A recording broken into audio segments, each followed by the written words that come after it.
Hey everybody, what's up? If you hear anything in the background, it's either the bird or it's the rain outside. But you can see the title up above right there. And it pretty much asks the question I think anybody wants to know. Will the Sonic Mega Man crossover When Worlds Collide live up to the hype? Or, as it might say up there, will it be hit or miss? Now, the reason I asked that is because I asked the same question about this. And so far, for someone like myself, and any other longtime fans, it has definitely been a huge hit. Some might say it's been a miss because there are certain things in it that got sort of changed around when they shouldn't have been.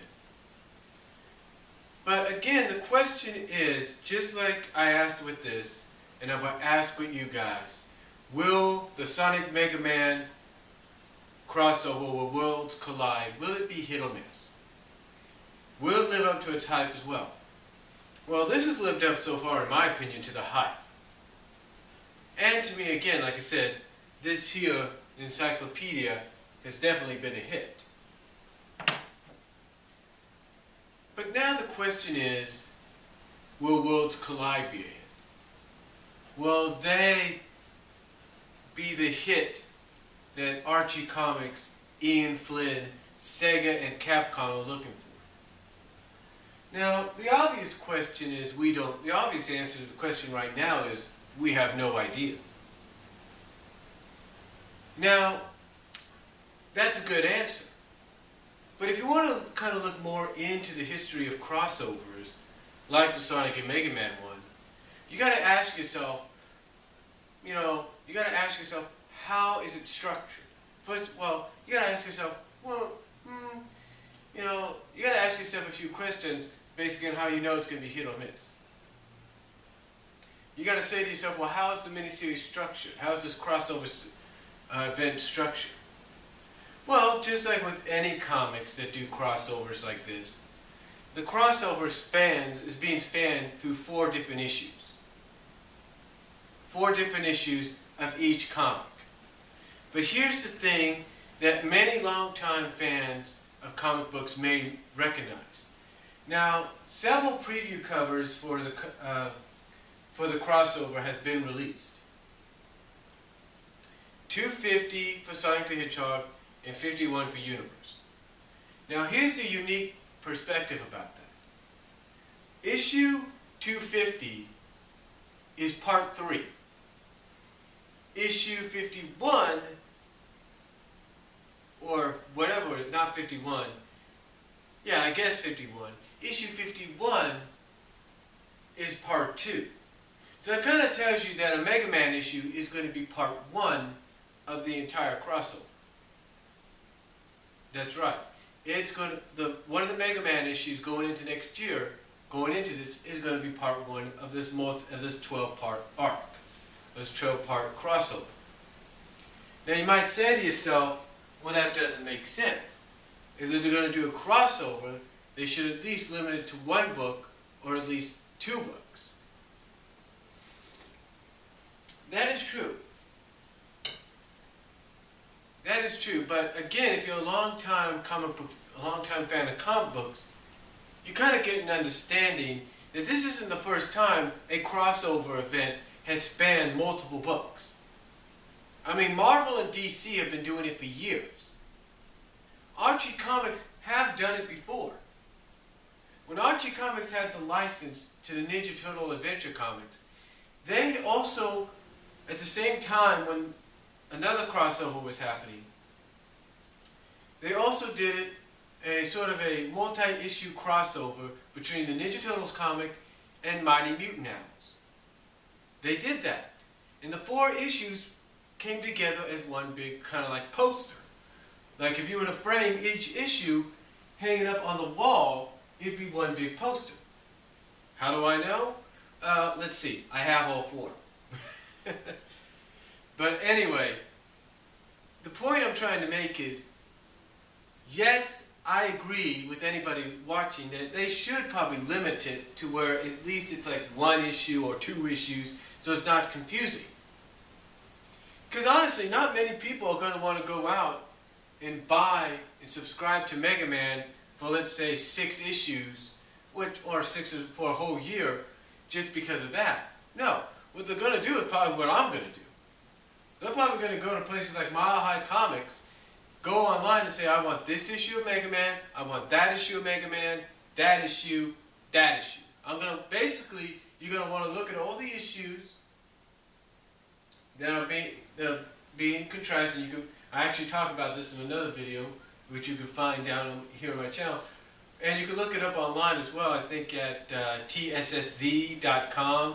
Go in the photo gallery of New York Comic-Con 2012, and you'll kind of see what I'm talking about, because they got the schedules up. They have a picture of the scheduling of the release dates. So basically you would say, okay, I want this Mega Man issue, that Mega Man issue, that Mega Man issue, and that Mega Man issue, because that's part of the arc, and those would be the only ones you want. Well, when you look at the main Sonic comic and universe, you'd say, okay, I'm a subscriber to them. I'll continue to subscribe because I want to see how this comes to an end. I mean, my current subscription, to be honest with you, ends with 247, but I'm going to continue on. The moment I get that notice, I'm going to continue on. And I'm not going to end until I get word, until I and any other fan gets word that the comic's over. I'm not going to stop until then. But the point I'm trying to make, or the point I'm trying to ask is, will it live up to, will it be a hit or miss with the fact that it's going to be spanning all these issues? I mean, like I said, you got it structured to where part 1 starts in Mega Man, part 2 goes into Universe, part 3 is the main comic, part 4 is Mega Man, part 5 is Universe, part 6 is the main comic, okay? Part 7 is Mega Man, part 8 is Universe, part 9 is the main comic, part 10 Mega Man, part 11 Universe, part 12 the main Sonic comic. You know, it's kind of a back and forth deal. So with that structure of how it's going to be, because obviously that's the way it looks like to me, with that, the way it's structured, will it be hit or will it be a miss?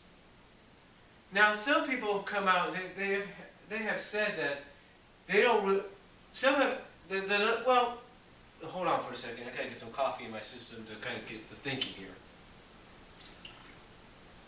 Ah, there we go, much better.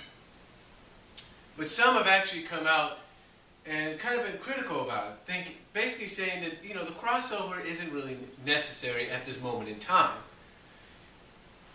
While others have actually been looking forward to it because they think, well, you know, it's something that we didn't think we'd see coming or never thought would happen. Here you go. But, again, despite the fact that either you're looking forward to it or you feel it's going to be a hit or miss, the question obviously is, well, not hit or miss, but either you're looking, I should say basically either you're looking forward to it or you're not and you're being critical about it. Or you're kind of in the middle about it, like, yeah, it's okay, it's good to see this happening, but I'm not sure if the timing is right. Or the structure is right, or whatever. Despite all those decisions, despite those 3 ways you can look at it, the question to anybody that's either critical about it and feel it's not necessary, or looking forward to it, or feel like, yeah, it's okay to have it happen, but it's, you know, maybe the timing and the structure isn't right. How many of you feel that with the structure, is it going to help it be hit or miss? You see, that's the question. Do you feel the structure of the comic, of the series itself, is going to make it a hit or miss with the fans, or with fellow fans out there? My honest opinion is, if you're new to comics, if you're new to comic books and everything, you got to do, my honest opinion and advice, go and do some research about crossovers and other comics. That way you can have an idea of what you're about to get into with Worlds Collide. So again though, one of the questions asking is, will the structure, the release structure, help it be a hit, or will it help it be a miss? Another question is, by just having the game characters focused on in all 12 issues, will that help it be hit or miss? Or do you think maybe they should at least incorporate some originally made characters? I mean, I understand that Mega Man has an original character or two, like a female professor and her robot master or something like that. So you think maybe they should, expand and you bring those characters into the crossover, as well as do the same with the Sonic side? Or do you think the game cast, it will be enough to make it a hit, or do you think it'll be enough to make it a miss? See, that's the thing. Will it be hit or miss? Another question is, what story arcs on each side are going to intervene into this? How each side story arcs, continuity, going to kind of intervene in this and basically make this crossover happen. What story arc going on right now in Mega Man is going to intervene and make the crossover with Sonic happen, and how is the current story arc in Sonic right now going to help the intervene with this crossover? How is this all going to take place? No one really knows. But if you're a Mega Man subscriber, if you read the comics, and I'm sure a lot of people do, you tell me whether or not the current continuity and story arc telling in those comics, do you think that structure, that story arc, that continuity is gonna, the way it's gonna try to probably be, put into this crossover? Do you think it's gonna help this crossover be hit or miss? And for those that are currently following Sonic, do you think that current story arc is gonna, when it intervenes somehow into this crossover, do you think it's going to help this crossover be hit or miss? You see, for me, I don't know exactly how the current story arc is going to do what it's going to do, but we'll just have to wait and see. That's the interesting aspect. Now, besides that, here's the biggest question. Will this crossover tie into any of the story arcs that I just mentioned?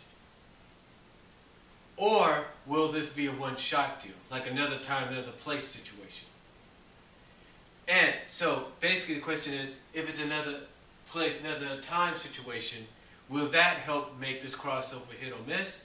Or if it does tie into in the current Sonic continuity, as well as the current Mega Man continuity and story arc, as well as the current Sonic story arc, do you think that'll help make it a hit or a miss? The honest answer, again, is I don't know. But I would like to know what you guys think. What do you think is going to happen? Do you think if it ties into the current story arc in Sonic that it's going to make it a hit or a miss? Or do you think the way it ties, or do you think it being a standalone, kind of like another time, another place scenario is going to help it make a hit or miss? And again, the same with Mega Man. Do you think somehow it's going to have a tie into that continuity, as well as Sonic's, I should mention that again as well, and help make it hit or miss? See, these are questions a lot of us need to have answered. And we need to know. And we need to give our opinions on. So at least those at Archie Comics, Ian Flynn, Sega, and Capcom can pretty much have an idea of whether or not we're going to probably get a kick out of this. So again, the question to you guys is, do you think this crossover, when it occurs, worlds collide, is it going to be hit or a miss? Let me know what you guys think down below. Video responses are greatly appreciated, as well as comments. And I'll talk to you all later. God bless. Take care.